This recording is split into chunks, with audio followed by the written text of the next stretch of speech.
You're a doctor who has the ability to see people's auras. After graduating from medical school, you choose to work at this famous hospital. As soon as you walk in, you notice that every doctor has a dark aura. You decide to research more about this hospital. My God. You're saying that it's not too late. Her eyes were full of tears. Hot wet relief spilled down her face, a deep sorrow lifted. Her husband gripped her shoulders, holding her close. There was tenderness in their embrace, love.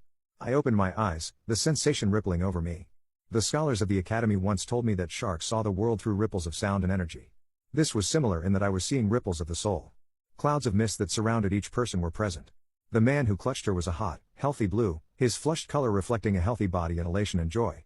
The woman's was a similar color, except, the strange presence of the red mist shone in her lower stomach, billowing out, even now.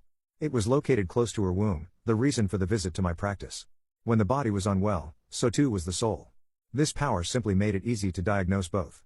She needed only a simple procedure, and then all would be well.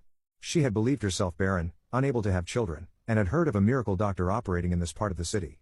Though I did not like to foster such perceptions, I found this moment where two people consigned to misery had hope shining within again, rejuvenating. This was the purpose of a doctor after all. I could handle a strange perception if it meant more of this. So it was no surprise that my next patient was not a patient at all, but the friendly face of a fellow in the field. My antics in town had finally attracted the attention of the Royal Doctoral Union. They were rather adamant in their need of new blood, and unwavering at their long lists of benefits that such a position could hold for me. In truth, I did not need convincing. This was my chance to begin a higher calling. This was why I took up the tools. I did, however, not mention the curious ability I had been born with. That would require an examination only after I achieved notoriety among peers. No need to show eccentricity now, not yet. The Royal Hospitalia was everything I expected. A great spire of white stone, capped with statues and stained glass.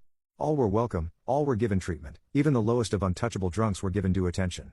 Men and women of the cloth hurried about, gloves crisp white as they took down names and afflictions. Extensive bookshelves detailed medical knowledge of everywhere from the Azure Tower to the Dragon's Crown. It was where dreams were reborn.